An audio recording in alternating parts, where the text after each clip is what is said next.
అందరికీ నమస్కారం అండి. శ్రీమాత్రే నమః యూట్యూబ్ ఛానల్ కు స్వాగతం. అందరూ ఎలా ఉన్నారు? అందరూ బాగున్నారని ఆశిస్తూ ఈ రోజు మన వీడియోని మొదలు పెట్టేద్దాం. అయితే నేను ముందుగా చెప్పినట్టే వసంత నవరాత్రులు అయితే వచ్చేస్తున్నాయి కదండి. అయితే వసంత నవరాత్రులకి కలశం పెట్టుకోకుండా నిత్య పూజా విధానంలో ఎవరైనా ఎలా అయినా సులభంగా పూజ చేసుకునే విధానం ఏంటనేది ఈ రోజు మన ఛానల్లో తెలుసుకుందాం. అయితే అండి, మనం పూజా విధానం మొదలు పెట్టుకున్నప్పుడు మన పూజా గదిలోనే మనకి ప్లేస్ ఉంది అనుకుంటే అక్కడే చేసుకోవచ్చు. లేదంటే ఇలా సెపరేట్ గా పీఠంలా ఏర్పాటు చేసైనా చేసుకోవచ్చు. నా దగ్గర ఈ మందిరం మన వీడియోస్ కోసమే అని చెప్పి తీసుకున్నాను కాబట్టి ఇలా మందిరంలో అయితే మీకు చూపిస్తున్నాను అనమాట. చిన్న సైజ్ మందిరం. నాకు ఇది 1400 చేంజ్ పడింది. అమెజాన్ లోంచి తెప్పించాను. విత్ లైట్ అది బాగా వస్తుంది అనమాట. దీనికి సంబంధించి షార్ట్ ఆల్రెడీ తీసి పెట్టాను, మీ అందరి కోసం తర్వాత అప్లోడ్ చేస్తాను. అక్కడ లింక్ అయితే ప్రొవైడ్ చేస్తాను, కావాలనుకున్న వాళ్ళు వెళ్ళి చెక్అవుట్ చేసేయండి. మనకి రేపు 30వ తారీఖు నుంచి, మార్చి నెల 30వ తారీఖు నుంచి వసంత నవరాత్రులు అయితే ప్రారంభం అవుతున్నాయి కదా. అయితే వసంత నవరాత్రుల్లో మనం ముఖ్యంగా లలితా త్రిపుర సుందరిని అమ్మవారిని అయితే పూజించుకుంటాం ఆ 9 రోజులు. అయితే ఈ రోజు విశేషంగా అమ్మవారి పూజ నవరాత్రుల్లో సులభంగా కలశాల వీపు లేకుండా నిత్య పూజ చేసుకున్నట్టు ఎలా చేసుకోవాలో చూసుకుందాం. కలశం పెట్టి ఎలా అమ్మవారిని పూజించాలి అనేది మరొక వీడియోలో నేను చెప్తాను. కలశాలు అవి పెట్టుకోలేము, నిత్యం సులభంగా పూజ చేసుకోవాలి, మధ్యలో ఆటంకాలు అవి వస్తాయన్న వాళ్ళు కలశాలు అవి పెట్టుకోవాల్సిన పని లేదు. ఆటంకాలు ఏమీ లేను, 9 రోజులు చేసుకోవచ్చు అనుకున్న వాళ్ళు కలశం పెట్టుకుని చక్కగా పూజ చేసుకోవచ్చు. ఇదైతే కలశం లేకుండా పూజ ఎలా చేసుకోవాలనేది వీడియో చూపిస్తాను అనమాట. చూసారా, ముందుగా మనం అమ్మవారి పటం కానీ మూర్తి కానీ ఏది అవైలబుల్ గా ఉంటే అది మనం తెచ్చి పెట్టుకోవాలి. ఇది అమ్మవారి పటం కదా, నేను ఫస్ట్ అమ్మవారి పటాన్ని ఇక్కడ పెడతాను. తర్వాత నా దగ్గర అమ్మవారిది చిన్న మూర్తి అయితే ఉందండి, లలిత త్రిపుర సుందరి మూర్తి. ఈ అమ్మవారిని కూడా నేను పీఠం మీద పెట్టి అదే మందిరంలో పెట్టి పూజ అయితే చేస్తాను.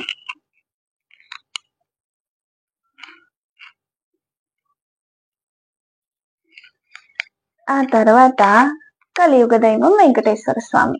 ఈయన్ని స్మరించుకోకుండా మనం ఇది చేయకూడదు కదా, ఎందుకంటే మనకి కలియుగ దైవం కాబట్టి. ఈయన్ని కూడా నేను మందిరంలో పెట్టుకుంటాను. లేని వాళ్ళు పెట్టుకోవాలి అని చెప్పి ఇబ్బంది పడకండి, మనసులో స్వామివారిని ఒకసారి తలుచుకుని పూజ చేసుకున్నా సరిపోతుంది.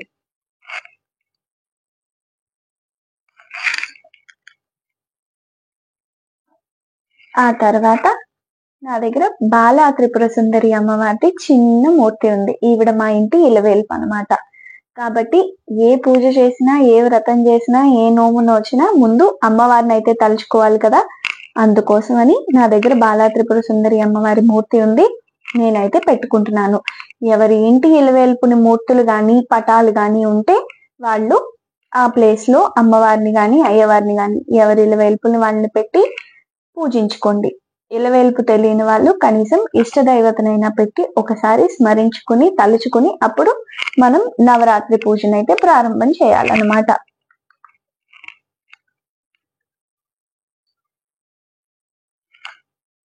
ఆ తర్వాత గ్రామ దేవతను కూడా ఒకసారి తలుచుకోవాలి. వైజాగ్ వాస్తవ్యులకైతే తెలుస్తుంది, అందరికీ కామన్ గా మనకి కనక మహాలక్ష్మి అమ్మవారు గ్రామ దేవత కదా. కాబట్టి అమ్మవారిని కూడా నేను పెట్టుకుంటున్నాను. మీ దగ్గర లేకపోతే ముందు చెప్పినట్టుగా ఇబ్బంది పడకుండా చక్కగా తలుచుకుని అయితే పూజ చేసుకోండి. ఆ తర్వాత ఇప్పుడు మనకి గణపతి. ఏ పూజకైనా ప్రప్రథమంగా గణపతి ఉండాలి కదా. ముందు గణపతి పూజ అయిన తర్వాతే మనం నవరాత్రి పూజలు అనేవి మొదలు పెడతాం. నిర్విఘ్నంగా జరగాలి, ఏ విఘ్నాలు లేకుండా 9 రోజులు ఎవరైతే దీక్షగా చేసుకుందాం అనుకుంటున్నారో, లేదా 3 రోజులు, ఆఖరి 3 రోజులు, 5 రోజులు ఇలా చేసుకుంటారు కదా. ఎవరు ఎన్ని రోజులు చేసుకున్నా ఎలా చేసుకున్నా ప్రథమంగా మనం గణపతిని అయితే పూజించాలి. కాబట్టి గణపతిని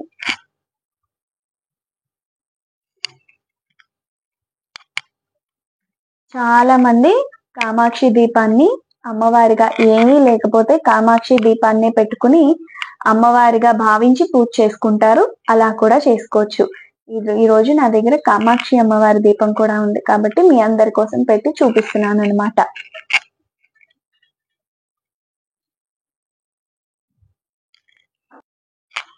దీన్ని మేరువా అంటారండి. అమ్మవారు నివసిస్తారు ఈ బిందువులో అని కూడా చెప్తూ ఉంటారు. ఇది యంత్ర రూపంలో ఉంటే శ్రీచక్రం అంటారు. ఇలా ఈ రూపంలో ఉంటే దీన్ని మేరు అంటారు. అమ్మవారికి ఉన్న వాళ్ళు కుంకుమార్చన గాని అష్టోత్తరం చదువుతూ గాని కుంకుమార్చన చేసుకోవడానికి నా దగ్గర ఉంది కాబట్టి అమ్మవారిని అష్టోత్తరం చదువుకుంటున్నప్పుడు నేను కుంకుమార్చన చేసుకుంటాను. లేని వాళ్ళు చక్కగా అమ్మవారి మూర్తి గాని పటానికి గాని పుష్పాలు లేదా ఒక పళ్ళెంలో అమ్మవారి మూర్తిని గాని పటాన్ని గాని ముందు పెట్టుకుని పళ్ళెంలో కూడా అష్టోత్తరం చదువుతూ కుంకుమార్చన చేసుకోవచ్చు.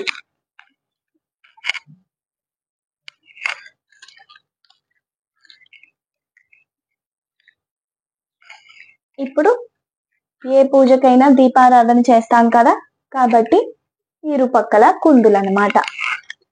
అంతా బానే ఉంది. కిందన ఒక క్లాత్ కూడా వేశాను కదా. తర్వాత దీన్ని జవ్వాది ఆయిల్ అంటారని లాస్ట్ వీడియోలో నేను మీ అందరికీ చూపించాను. మంచి సువాసన రావడం కోసం అమ్మవారికి రాస్తానని. ఇది కాస్త ఈ కిందన వేసిన క్లాత్ ఉంది కదా, ఆ క్లాత్ మీద 4 పక్కల రాస్తే మనం అమ్మవారిని ఆవాహన చేస్తాం కదా. అమ్మవారిని ఆవాహన చేసినప్పుడు అమ్మవారు వస్తారని మనం భావించి పూజలు అవి చేసుకుంటాం కాబట్టి వచ్చి పీఠం మీద కూర్చున్నప్పుడు మంచి సువాసన వస్తూ ఉంటుంది. అందుకోసం నేను ఈ జవ్వాది ఆయిల్ అయితే అక్కడ రాశాను అనమాట.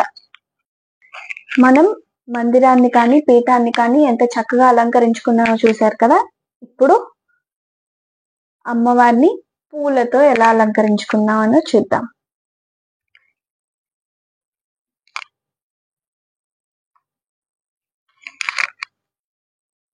అమ్మవారికి పూజ చేసుకుంటున్నప్పుడు అష్టోత్తరంలో పూజకి కుంకుమార్చన కాకుండా పుష్పార్చన చేయాలనుకున్న వాళ్ళు చక్కగా సువాసన కలిగిన పూలు, మల్లె పూలు కానీ తర్వాత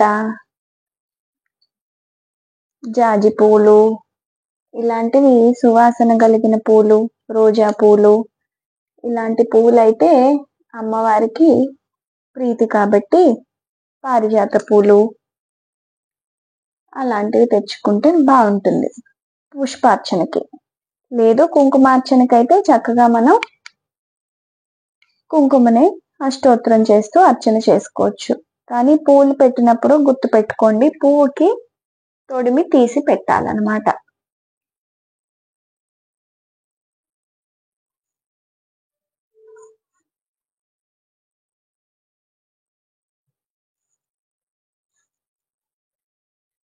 నాది చిన్న మందిరం, చిన్న పీఠం ఏర్పాటు చేసుకున్నాను కాబట్టి మీకు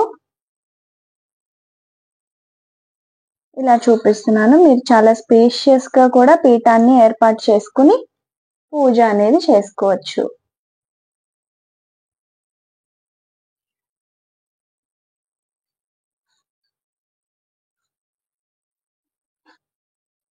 లేదా మందిరంలోనే పక్కనే అమ్మవారి మూర్తిని పెట్టుకుని కూడా చేసుకోవచ్చు. ఇలాగే సెపరేట్ గా పీఠం పెట్టుకునే పూజ చేయాలని రూల్ అయితే ఏమీ లేదు. జస్ట్ మన వ్యూవర్స్ కోసం వీడియోలో క్లియర్ గా మీకు అన్ని ఎక్స్ప్లెయిన్ చేయడానికి కుదురుతుంది, వీలవుతుంది అని చెప్పి నేను ఇలా సెపరేట్ గా పెడుతున్నాను. నేను నవరాత్రి పూజ ఎలా చేసుకున్నాను ఏంటి అనేది ఫస్ట్ రోజు నవరాత్రి అయిన తర్వాత మీ అందరికీ చూపిస్తాను. నేను కూడా మందిరం దగ్గరే పూజ చేసుకుంటాను అన్నమాట.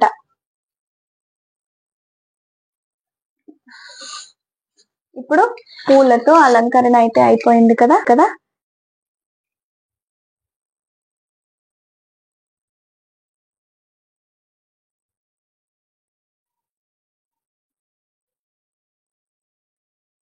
అలాగే ఇప్పుడు మనం పూజకు కావాల్సిన సామాగ్రి ఏంటో కూడా చూసేద్దాం.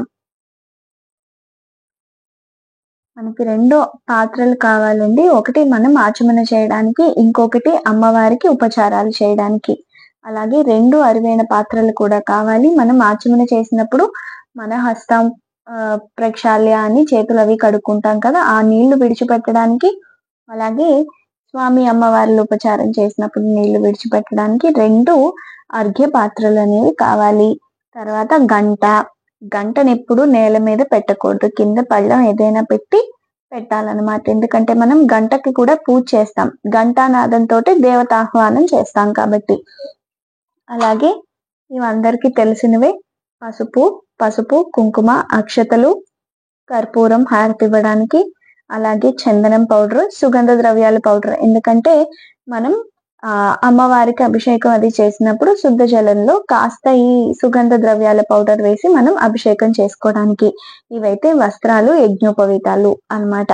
అమ్మవారికి కాబట్టి యజ్ఞోపవీతాన్ని మనం మంగళసూత్రం కింద అమ్మకి వేస్తాము. అలాగే ఏకహారతి. ఎప్పుడు మనం దీపాన్ని అగ్గిపెట్టెతో, అగ్గి పుల్లతో డైరెక్ట్ గా వెలిగించకూడదు కదా, అగరబత్తితో కానీ, లేదా ఇలా ఏకహారతి పెట్టుకుని ఈ ఒత్తితో మిగిలిన ఒత్తులు వెలిగించుకుంటే శ్రేష్టం అన్నమాట. అలాగే ప్రసాదం. ఇది ధూపం వేయడానికి ధూప్ స్టిక్ అన్నమాట. హారతి ఇచ్చుకునేది కూడా రెడీగా పెట్టుకున్నాను. ఇప్పుడు మనం పూజ ఎలా చేయాలి ఏంటి అనేది ప్రారంభం చేద్దాం. ముందరైతే మనం యథావిధిగా గణపతి పూజతో మొదలు పెట్టేస్తాం కదా పూజ ముందు. కానీ ఈసారి అలా కాకుండా ముందుగా మన ఇంటి ఇలవేలు పైన ఎవరైతే వాళ్ళు, మా ఇంటి ఇలవేలు బాలా త్రిపుర సుందరి దేవి అని చెప్పాను కదా ముందరే, అమ్మని కూర్చోపెట్టుకున్నాను కూడా, ఒక పువ్వు పెట్టి అలంకరణ కూడా చేసుకున్నాను. కాబట్టి అమ్మవారికి పంచోపచార పూజ చేసుకోగలిగితే పంచోపచార పూజ చేసుకోవచ్చు. పంచోపచార పూజ అంటే ఏంటంటే అమ్మది ధ్యాన శ్లోకం ఒకటి చదువుకుని ఆవాహన చేసి అమ్మని ఆసనం వేసి కూర్చోపెట్టి గంధం, పుష్పం, ధూపం, దీపం, నైవేద్యం ఈ ఉపచారాలు చేసి అమ్మకి ఇలా నేను నవరాత్రులు చేసుకుందాం అనుకుంటున్నానమ్మా, దిగ్విజయంగా చేసేటట్టు నువ్వే చూడు తల్లి అని చెప్పి నమస్కరించుకోవడం. ఎవరికైనా ఇలవేల్పుకి సంబంధించి ధ్యాన శ్లోకాలు అవి ఏమీ రావు, ఈ పంచోపచారాలు కూడా ఎలా చేసుకోవాలో తెలియదు అనుకున్నప్పుడు అమ్మవారిని చక్కగా ఎవరైతే, నాకైతే మా ఇంటి ఇలవేలుపు అమ్మవారు కాబట్టి అమ్మవారు అంటున్నాను, మీ ఇంటి ఇలవేలుపు ఎవరైతే వాళ్ళకి ఒక 2 అక్షతలు కానీ పువ్వు కానీ తీసి పెట్టుకుని ఇలా మేము నవరాత్రులు చేసుకుందాం అనుకుంటున్నానండి. చక్కగా 9 రోజులు ఎలాంటి ఆటంకాలు లేకుండా చేసుకునేటట్టు చూడు తల్లి అని చెప్పి నమస్కరణతో భక్తి పూర్వకంగా 2 అక్షతలు అయితే వేసేయాలి.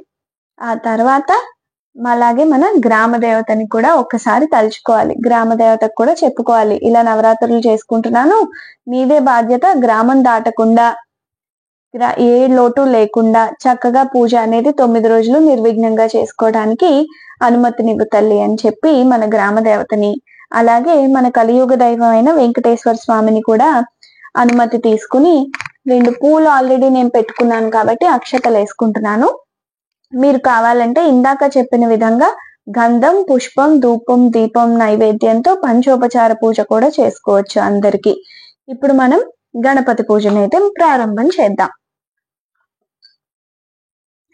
ఇప్పుడు గణపతి పూజకు వచ్చేటప్పటికి మనం పసుపు గణపతి ఉంటుంది కదా, హరిద్ర గణపతి, మనం ఆ గణపతినైనా చేసి పెట్టుకుని పూజ చేసుకోవచ్చు. లేదంటే మన ఇంట్లో గణపతి పటం గాని, గణపతి మూర్తి గాని ఇలా ఏదైనా మనకి అందుబాటులో ఉంటే అవైనా పెట్టుకుని పూజ చేసుకోవచ్చు. గణపతికి మనం ముందుగా అయితే షోడశోపచార పూజ చేసుకోవాలి.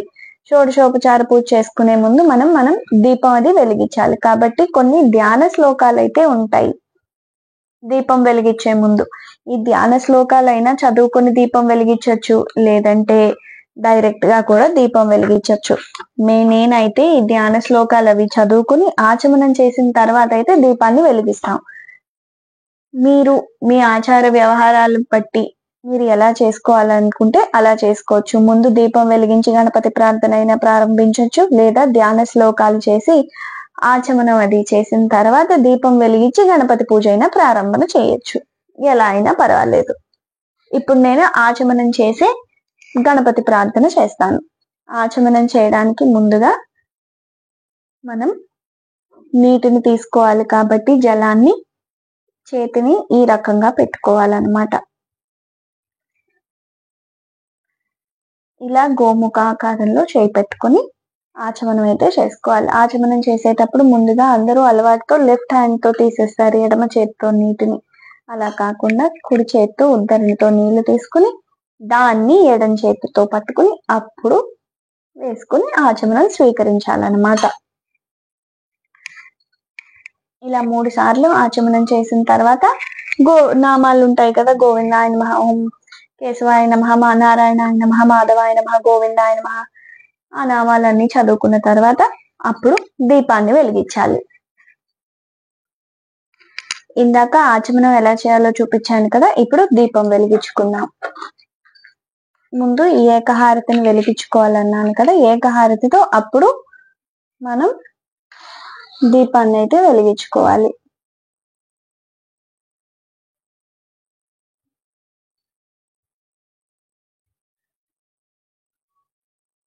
దీపానికి సంబంధించి ఏ స్తోత్రం వచ్చినా చదువుతూ వెలిగించుకోవచ్చు. లేని వారు దీపం జ్యోతి పరబ్రహ్మ దీప సర్వతమోపహ దీపేన సాధ్యతే సర్వం దీపలక్ష్మి నమోస్తుతే అన్న శ్లోకాన్ని చదువుతూ దీపాన్ని వెలిగించుకోవాలి. చాలా సులభమైన శ్లోకం అన్నమాట.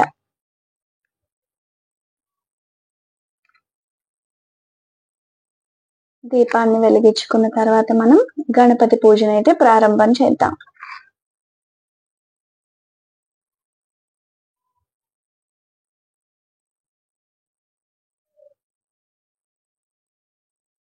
ఇలాగే ఇప్పుడు నేను కామాక్షి దీపాన్ని కూడా వెలిగిస్తాను. భూదీపదేవి రూపస్వం కర్మ సాక్షి హ్య విఘ్నకృత్ యావత్ పూజాం కరిష్యామి తావత్వం సుస్థిరో భవ. ఇలా ఎవరికి వచ్చిన దీప శ్లోకాలు వాళ్ళు, వివిధ రకాలైన దీప శ్లోకాలు ఉంటాయి కదా, ఎవరికి వచ్చిన శ్లోకాలు వాళ్ళు చదువుకుంటూ దీపాలను అయితే వెలిగించుకోవచ్చు. ఇప్పుడు మనం దీపాన్ని అయితే వెలిగించుకున్నాం కదండి. అయితే మనం గణపతి పూజ అయితే ప్రారంభం చేద్దాం. మనం హరిద్ర గణపతినైనా పెట్టుకోవచ్చు, లేదంటే ఇలా మన ఇంట్లో ఉన్న గణపతి పటాన్ని కానీ మూర్తిని కానీ ఏది అవైలబుల్ గా ఉంటే అది పెట్టుకుని మనం పూజ అయితే చేసుకోవచ్చు, తప్పులేదు. అయితే ఇప్పుడు గణపతికి ఏ రకంగా పూజ చేసుకోవాలంటే షోడశోపచార పూజ చేసుకోవాలి. మనకి పుస్తకాలన్నీ చాలా విరివిగా బయట పూజా సామాగ్రి షాపుల్లో కానివ్వండి, లేకపోతే దైవుడికి సంబంధించి పుస్తకాలు దొరికే ఏ షాప్ లో అయినా మనకి గణపతి పూజా విధాన పుస్తకం అంటే దొరికేస్తుంది. లేదనుకున్న వాళ్ళు ఇలా మనకి సెల్లో ప్లే స్టోర్ లోకి వెళ్ళి స్తోత్ర నిధి అనే యాప్ ని మనం డౌన్లోడ్ చేసుకుని సెర్చ్ లోకి వెళ్ళి అక్కడ మనకి పూజ అని టైప్ చేస్తే చాలండి, మనకి ఇక్కడ బోల్డ్ రకాల పూజా విధానాలకు సంబంధించినవన్నీ వచ్చేస్తాయి అన్నమాట. అందులో మనకి మొదటిగానే శ్రీ మహాగణపతికి షోడశోపచార పూజ అని చెప్పి ఉంటుంది. దాని మీద క్లిక్ చేసి ఇది చూసుకుంటూ కూడా మనం గణపతి పూజనైతే చేయొచ్చు. ఫస్ట్ ఇందులో కూడా ప్రాణ ప్రతిష్ఠ చేసి గణపతి ధ్యానం చేసిన తర్వాత ఆవాహనం చేయాలి. ఆవాహనం చేసినప్పుడు ఒక పుష్పం వేయొచ్చు. ఇదంతా శ్లోకపూరితంగా ఉంటుంది. నా దగ్గర ఉన్న పుస్తకంలో అయితే ఒకటేమో పురుష సూక్తంతో ఉన్న ఒక అనువాకం వచ్చిన తర్వాత శ్లోకం వస్తుంది అన్నమాట. ఆ రకంగా అయినా పూజ చేసుకోవచ్చు. ఒక పురుష సూక్తం నుంచి ఒక అనువాకం తీసుకుని తర్వాత గణపతికి సంబంధించి ఆవాహనానికి సంబంధించి శ్లోకం ఉంటుంది, అది చదువుకుని మనం ఉపచారం అయినా చేయొచ్చు. లేదా ఇందులో చూపించినట్టుగా ఉట్టి శ్లోకం చదువుకునైనా మనం పూజ చేసుకోవచ్చు. ఇవేమి మాకు చదవడం రాదు, నోరు తిరగదు అనుకుంటున్నప్పుడు చక్కగా మహాగణపతిని ఒకసారి దండం పెట్టుకుని ఓం శ్రీ మహాగణాధిపతయే నమః ఆవాహయామి, ఓం శ్రీ మహాగణాధిపతయే నమః ఆసనం సమర్పయామి, ఓం శ్రీ మహాగణాధిపతయే నమః పాద్యం సమర్పయామి అన్నప్పుడు మనకి స్వామి అమ్మవార్లకి ఉపచారం చేయడం కోసం ఒక కలశాన్ని అయితే పెట్టుకున్నాం కదా, ఆ కలశంలో జలాన్ని ఇలా చూపించి పక్క అరవైన పాత్రలో వేసేయచ్చు. లేదా అందులో ఒక పువ్వు పెట్టుకుని స్వామి వారికి చల్లుతూ ఉండొచ్చు. ఇలా పెట్టి ఇలా నెమ్మదిగా నీటిని కూడా చల్లచ్చు. ఎలా అయినా మనం ఉపచారాన్ని చేసుకోవచ్చు. ఆ తర్వాత మనం ఉపచారాలు చేస్తున్నప్పుడు గణపతికి వస్త్ర యుగ్మం అని చదువుతాం. అలాంటప్పుడు ఒక దూదిని వస్త్రం, మన దగ్గర నూతన వస్త్రాలు ఏమైనా ఉంటే అవి పట్టుకొచ్చి స్వామి వారికి పెట్టచ్చు. పంచెల షాపు కానీ లేదా పంచే కండువా కానీ ఇలాంటివి ఏమైనా ఉంటే మన దగ్గర నూతనాన్ని స్వామి వారికి సమర్పించవచ్చు. లేని పక్షంలో ఒక దూదిని ఆవు నేతిలో ముంచి దానికి ఇలా పసుపు రాయాలి. ఏదైనా సరే 2 పెట్టాలన్నమాట, ఒకటి పెట్టకూడదు. వస్త్రద్వయం అంటాం కదా, వస్త్రద్వయం సమర్పయామి అంటాం. ఇది ఒకటి పంచ అయితే ఒకటి కండువ అన్నమాట. అలా లెక్క పంచ కండువ వస్త్రద్వయం అని చెప్పి 2 పెట్టి స్వామివారికి సమర్పణ చేయాలి. చాలా మంది వస్త్రానికి యజ్ఞోపవీతానికి కన్ఫ్యూజ్ అవుతూ ఉంటారు కదా, దీనికి బదులు అది వేస్తూ ఉంటారు, అందుకు చెప్తున్నాను. దీన్ని యజ్ఞోపవీతం అంటారు. దూదిని తీసుకుని ఈ రకంగా ఆవు నేతితో పసుపు ముంచుకుని ఈ రకంగా చేసుకోవాలి. దీన్ని యజ్ఞోపవీతం అంటారు.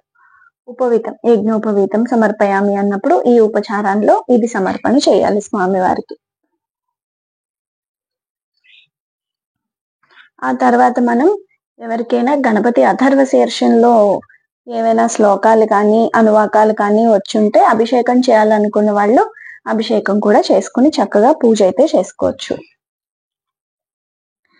నేను పూర్తిగా ఏ ఉపచారం తర్వాత ఏ ఉపచారం వస్తుంది, ఎలా ఏంటి అనేది చూపించట్లేదండి, ఎందుకంటే మీకు సోర్సెస్ నేను ఆల్రెడీ చూపించాను కదా. మనకి పూజా విధాన పుస్తకాల్లోనూ ఉంటుంది, అలాగే ఆన్లైన్ లో కూడా మనకి స్తోత్రనిధి అనే యాప్ లో కూడా మనం చూసి చేసుకోవచ్చు అని చెప్తున్నాను. కాబట్టి వీడియో లెంత్ ఎక్కువ అవ్వకుండా మంత్రపూరితంగా కాకుండా సింపుల్ గా ఎలా చేసుకోవచ్చు అనేది చూపిస్తున్నాను. అందుకే ఉపచారం తర్వాత ఏ ఉపచారం అనేది కరెక్ట్ గా చెప్పట్లేదు అనమాట. ఆ తర్వాత స్వామివారికి ఎంతో ప్రీతికరమైన గుడకండాన్ని మనం నివేదనగా పెట్టాలన్నమాట స్వామివారికి. ఎప్పుడూ గుర్తు పెట్టుకోండి, నివేదన చేసినప్పుడు స్వామివారి కుడి పక్కనే పెట్టాలి. అంటే మనకి లెఫ్ట్ హ్యాండ్ సైడ్ ఉంటుంది, స్వామివారికి కానీ అమ్మవారికి కానీ రైట్ హ్యాండ్ సైడ్ నివేదన చేయాలన్నమాట. నివేదన అయిపోయిన తర్వాత తాంబూలం పెడతాం కదా, తాంబూలం కనుక చేసుకోవడం వచ్చిన వాళ్ళు తాంబూలం చేయొచ్చు. ఇది వరకు నేను తాంబూలం ఎలా చేసుకోవాలి అనేది ఒక షార్ట్ పెట్టాను, చూడని వాళ్ళు మన ఛానల్లో ఉంటుంది, వెళ్ళి చూసేయండి. లేని వాళ్ళు 2 అక్షతలు తాంబూలం బదులు ఇలా అక్షతలు కూడా వేయొచ్చు. ఒకవేళ తాంబూలం పెట్టే వాళ్ళైతే అది మనకి రైట్ హ్యాండ్ సైడ్ పెట్టాలి, స్వామి అమ్మవార్లకు కానీ లెఫ్ట్ హ్యాండ్ సైడ్ వచ్చేటట్టు పెట్టాలి. ఇప్పుడు నేను అక్షతలు వేసి చూపిస్తున్నాను తాంబూలం బదులు. ఆ తర్వాత ధూపం, దీపం, నైవేద్యం, నీరాజనం ఇలా ఉపచారాలన్నీ అయిపోయిన తర్వాత పునః పూజ కూడా చేసేసి, అంటే ఇలా చామరాలు అవి కూడా స్వామివారికి వీచాలి. చామరం వీయాలి, స్వామివారికి గొడుగు పట్టాలి.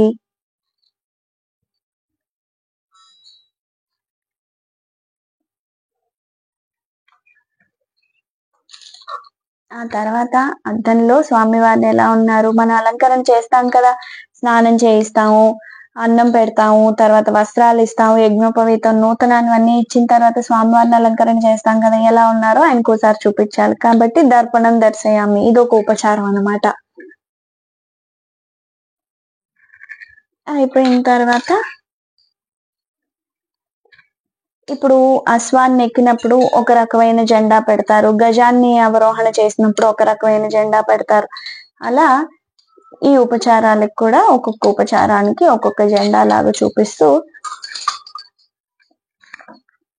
ఇది కూడా చామరం బదులు వేయచ్చు అనమాట. ఇలా పరాకులు అవి చదువుతున్నప్పుడు స్వామివారికి హాయిగా నెమ్మదిగా గాలి వీస్తూ ఉంటుంది. ఇలా ఇవి కూడా ఉపచారాలన్నీ అయిపోయిన తర్వాత ఉద్వాసనకు వస్తే స్వామివారికి 9 రోజులు పూర్తయ్యాక పీఠంని మేము ఎప్పుడూ కదుపుకోమండి, ఇలానే ఉంచుకుంటాము పీఠాన్ని అనుకుంటే పూజ అయిపోయిన రోజు కాకుండా 9వ రోజు ఆఖరి రోజున మనం ఉద్వాసన చెప్పుకోవచ్చు. లేదు మధ్యలో మాకు ఆటంకాలు అవి వస్తాయి అనుకున్న వాళ్ళు ఎన్ని రోజులైతే అమ్మవారిని పూజ చేసుకోవాలనుకుంటున్నారు, ఫర్ ఎగ్జాంపుల్ కొంతమంది అమ్మవారిని 3 రోజులే చేస్తారు, అది మొదటి 3 రోజులైనా అవ్వచ్చు, ఆఖరి 3 రోజులైనా అవ్వచ్చు. అలాంటప్పుడు గణపతిని 3వ రోజు ఉద్వాసన చెప్పుకోవచ్చు. లేదు అనుకుంటే ఒక రోజే పూజ చేసుకుంటాం, మాకు ఎప్పుడు వీలైతే అప్పుడు చేసుకుంటాం, నిత్య పూజలో చేసుకుంటాం అంటే ముందు గణపతిని చెప్పి ఏ రోజుకి ఆ రోజు ఉద్వాసన కూడా చెప్పుకోవచ్చు అనమాట, తప్పులేదు. గణపతి పూజ అయిపోయిన తర్వాత ఇప్పుడు మనం అమ్మవారి పూజ మొదలు పెడదాం. అమ్మవారి పూజకు కూడా సేమ్ నేను లాస్ట్ టైం వీడియోలో చూపించాను, ఈ పుస్తకాన్ని నేను ఫాలో అవుతానండి, క్రోవి పార్థసారథి గారిది అని చెప్పి. ఇందులో అధాంగ పూజతో సహా హోమం ఎలా చేసుకోవచ్చు ఏంటి అనేది కూడా ఉంటుంది. కాబట్టి మేము నవరాత్రి మొదటి రోజు హోమం చేసుకుంటాం, ఎలా చేసుకుంటాం ఏంటి అనేది ఈ పుస్తకంలో ఉంటుంది. నేను యథావిధి ఇదే ఫాలో అవుతూ ఉంటాను. లేదా మనకి ఇది వసుంధర పబ్లికేషన్స్ వాళ్ళ బుక్ అండి. ఇది లలితాదేవి నిత్య పూజ అని ఉంటుంది. ఇది కూడా చూసి చేసుకోవచ్చు, చాలా ఈజీగా ఉంటుంది అనమాట. కలశారాధనంతో సహా దేవి ఖడ్గమాల స్తోత్రం, లలితాష్టకం ఇలాంటివన్నీ రకరకాలుగా ఉంటాయి. లేదు ఇది కూడా మీకు ఎక్కడా దొరకలేదంటే మళ్ళీ ఇందాక చెప్పిన విధంగానే ఫోన్ లో మనకి స్తోత్రనిధి యాప్ లో పూజ అని కొడితే ఇందులోనే మనకి శ్రీ లలితాదేవి పూజ అనేది కనిపిస్తూ ఉంటుంది.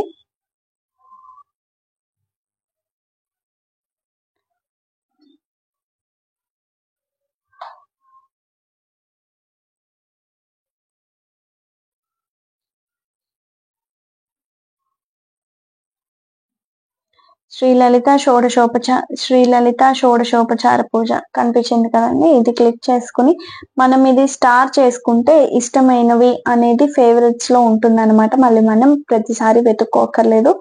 ఇందులో కూడా చూసారా పునః సంకల్పం, మనం ఫస్ట్ గణపతి పూజ చేసుకున్నప్పుడు సంకల్పం చెప్పుకుంటాం కదా. నేను ఇలా ఒక తెలుగు క్యాలెండర్ కూడా పెట్టుకుంటాను, తిది వార నక్షత్రాలు అక్కడికక్కడే చూసి చదువుకోవచ్చు అనేసి. సో పునః సంకల్పం అక్కడ చెప్పుకొని పూర్వోక్త ఏవం కూడా విశేషణ విశిష్టాయం అని చెప్పి పూర్వోక్త సంకల్పం చేసిన తర్వాత మళ్ళీ మనం ఆచమనం అయితే చేయాలి. మళ్ళీ ఆచమనం చేసి మళ్ళీ కలశారాధన చేసి అప్పుడు అమ్మవారి పూజ అయితే ప్రారంభం చేయాలి. అమ్మవారి పూజ ప్రారంభం చేసినప్పుడు అమ్మవారిని ప్రాణ ప్రతిష్ఠ చేయాలి. ప్రాణ ప్రతిష్ఠ చేసినప్పుడు ఒక 2 అక్షతలు చేత్తో పట్టుకుని ప్రాణ ప్రతిష్ఠ మంత్రం అంతా అయ్యాక స్థిరో భవ, వరదో భవ, సుముఖో భవ, సుప్రసన్నో భవ, స్థిరాసనం కురుహు అని చెప్పి చదువుతాం కదా. అప్పుడు మనం అక్షతలను అయితే వేయాలన్నమాట. తర్వాత అమ్మవారి ధ్యాన శ్లోకం చదువుతూ ఒక పుష్పాన్ని అమ్మవారి ముందు ఉంచాలి. అమ్మవారిని ఆవాహన చేయాలి. అమ్మవారిని కూడా సేమ్ మనకి ఉట్టి శ్లోక రూపంలో ఉండే శ్లోకాన్ని చదువుతూ అమ్మవారికి పూజ చేయొచ్చు. లేని పక్షాన శ్రీ సూక్త విధానంతో అంటే శ్రీ సూక్తంలోంచి ఒక అనువాకం తీసుకుని ఆ అనువాకం చదువుతూ అమ్మవారికి ఆవాహనం చేయాలి. ఇంకో అనువాకం చదువుతూ ఆసనం సమర్పించి ఆ రకంగా మనం అమ్మవారికి పూజ చేసుకోవచ్చు. ఇక్కడ కూడా అమ్మవారికి వస్త్రం పెట్టాలనుకున్నప్పుడు చెప్తున్నానండి. వస్త్రానికంటే ముందు మనం స్నానం అవి చేయిస్తాం కదా అమ్మకి. పాదయో పాద్యం అనే ఉపచారం, హస్తయో అర్ఘ్యం, ముఖే ఆచమనీయం. ఈ ఉపచారాలు అయిపోయిన తర్వాత మూర్తి ఎవరికైనా ఉంటే మనం చక్కగా అమ్మవారికి అభిషేకం చేసుకోవాలనుకుంటే కనుక మనం దుర్గా సూక్తంతో అమ్మవారికి అభిషేకం చేసుకోవచ్చు.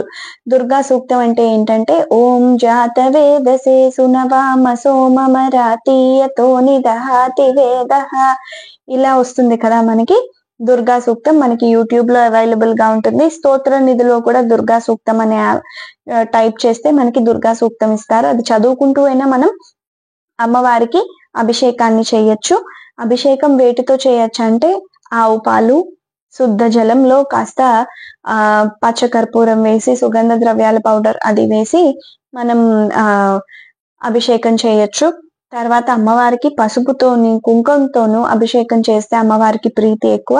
ఈ రకంగా మనం దుర్గా సూక్తం ఎంతో సమయం పట్టదండి, చాలా చిన్నదే ఉంటుంది. దుర్గా సూక్తం అనేది చాలా తక్కువ సమయంలో కూడా అయిపోతుంది. చక్కగా వీలున్న వాళ్ళు శుద్ధోదక స్నానం చేయించే కంటే ముందు అభిషేకం చేయించిన తర్వాత శుద్ధోదక స్నానం చేయించే అమ్మవారికి. ఆ తర్వాత స్నానానంతరం వస్త్రం వేస్తాం కదా అమ్మకి. అలాగే ఇది కూడా ఇక్కడ కూడా వస్త్రయుగ్మం 2 సమర్పించాలి. వస్త్రద్వయం అంటే మనం ఎవరికైనా ఇంటికి వస్తే చీర పెట్టాలి అనుకున్నప్పుడు మనం ఉత్తి చీర పెట్టాం కదండి, జాకెట్ తో సహా పెడతాం కదా. అలాగే అమ్మకి కూడా చీర జాకెట్ కింద లెక్క అనమాట. చీర రవికలు అని కూడా అంటారు. అలాగా వస్త్రద్వయం సమర్పయామి. ఇక్కడ మనం స్వామివారికి అయితే యజ్ఞోపవీతాన్ని సమర్పించాము.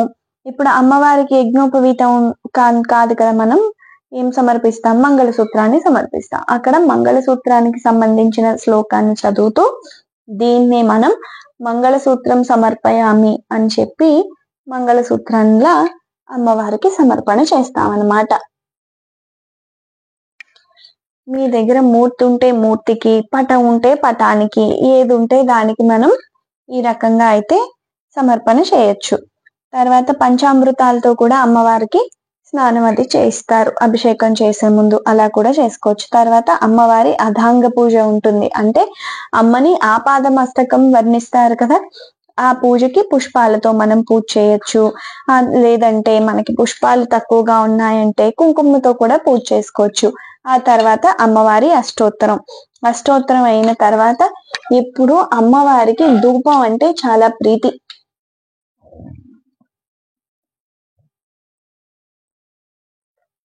మనం ఒక ధూప్ స్టిక్ ని కానీ, ఒక ధూప్ కోన్, ఇలా కోన్స్ మనకి దొరుకుతాయి కదా, ఇలా కోన్స్ ని కానీ, లేదంటే అగరబత్తి, లేకపోతే చాలా మంది ట్రెడిషనల్ గా బొగ్గుల్ని రాచి అందులో సాంబ్రాణి కానీ, గుగ్గిలం కానీ ఇలాంటివి వేసి అమ్మవారికి ధూపాన్ని సమర్పిస్తూ ఉంటారు. ఇలా నేను సింపుల్ గా నా దగ్గర ఒక కోన్ ఉంది కాబట్టి కోన్ తో వేసి చూపిస్తున్నాను. నెక్స్ట్ టైం మనం ఎప్పుడైనా బొగ్గులతో, నేను ఎలా ఎక్కువ బొగ్గులు రాజేసి వేస్తూ ఉంటాను. బొగ్గులు రాజేసి అమ్మవారికి ఎలా పూజ చేయొచ్చు, ఎలా సాంబ్రాణి ధూపం వేయొచ్చు, గుగ్గిలం అవి వాడి అనేది కూడా నేను చూపిస్తాను ఇంకోసారి. ఆ తర్వాత ధూపం తర్వాత దీపం సమర్పయామి, దీపాన్ని చూపిస్తాం. నైవేద్యం విషయానికి వచ్చేసరికి ఇది వీడియో కాబట్టి నేను పటికి పందారైతే పెడుతున్నాను. మనం నవరాత్రి సమయాల్లో పూజ చేసుకుంటున్నప్పుడు మన అమ్మవారికి వివిధ రకాలైన నివేదనలు చేయొచ్చు. గుడాన్నం అని, అంటే పరవాన్నం, బెల్లంతో చేసిన పరవాన్నం అని, తర్వాత చక్కెర పొంగలని, తర్వాత బూరెలు, చిత్రాన్నం, కొన్ని చోట్ల దాన్ని పులిహార అంటారు. ఇలా రకరకాలుగా అమ్మకి మనం నివేదన చేసి ఒక్కో రోజు ఒక్కోటి నివేదన పెట్టుకోవచ్చు. ఈరోజు మన వీడియోలో అమ్మవారికి శర్కర ఖండన నివేదన అయితే పెట్టాను, మీ అందరికీ చూపించడం కోసం. లేదు స్పెషల్ గా నైవేద్యాలన్నీ ఎలా చేయాలి ఏంటి మాకు ఒక వీడియోలో తెలియజేయండి అని కింద కామెంట్ బాక్స్ లో ఎవరైనా కమెంట్ చేస్తే, లేదా ఎవరైనా తెలుసుకోవాలి నివేదనలు ఎలా చేయాలి అమ్మవారికి అనేది నాకు కింద కామెంట్ బాక్స్ లో కమెంట్ చేస్తే కనుక నేను వీడియోస్ కూడా అప్లోడ్ చేస్తాను, నివేదనలు ఏం చేయాలి, ఎలా చేయాలి ఏంటి అనేది. ప్రస్తుతానికి మాత్రం వీడియోలో పూజా విధానం ఎక్స్ప్లెయిన్ చేయాలి, దానిలో భాగంగా మనకి నివేదన అనేది ఒక ఉపచారం ఉంది కాబట్టి నేను శర్కర ఖండం అంటే పటికి పందారుని నేను నివేదనగా చూపిస్తున్నాను మీకు. ఇది కూడా ఎప్పుడు అమ్మవారికి రైట్ హ్యాండ్ సైడ్ పెట్టాలన్నమాట. మనం ఇందాక స్వామివారికి ఎలా అయితే పెట్టుకున్నామో అమ్మవారికి కూడా రైట్ హ్యాండ్ సైడ్ పెట్టాలి నివేదన. తర్వాత తాంబూలం అనేది ఎప్పుడు లెఫ్ట్ హ్యాండ్ సైడ్ పెట్టాలన్నమాట. అప్పుడు పూజ అంతా అయిపోయిన తర్వాత మంగళహారతి లాస్ట్ లో ఇచ్చుకోవచ్చు. లాస్ట్ లో ఇచ్చుకొని ఉద్వాసన చెప్పుకోవచ్చు. పునః పూజ దగ్గరికి వచ్చేసరికి సేమ్ మళ్ళీ ఛత్రం, అమ్మవారికి ఛత్రం మాచాదయామి, ఇట్లా చామరం మన దగ్గర ఉంటే, మన దగ్గర ఇలాంటి సెట్లు ఏమైనా ఉంటే, ఉపచార సెట్ అని అదని ఇదని కొన్ని ఇప్పుడు బయట మార్కెట్ లో విరివిగా దొరుకుతున్నాయి కదా, ఇలా ఉపచార సెట్లు అవి ఉంటే మనం అమ్మవారికి పునః పూజ చేసుకోవచ్చు. లేదా పుష్పాలతో ఛత్రం మాచాదయామి, చామరం విజయామి అని చెప్పి చక్కగా ఇలా వేయచ్చు. లేదా ఒక్కొక్క నామానికి అమ్మవారికి ఒక్కొక్క పుష్పం సమర్పిస్తూ పూజ చేయొచ్చు. ఎలా అయినా మనం చేసుకోవచ్చు, మన దగ్గర ఉన్నంతలో ఉన్న దాన్ని బట్టి అమ్మవారికి మనం ఎలా అయినా పూజ చేసుకోవచ్చు. ఆ తర్వాత నీరాజనం.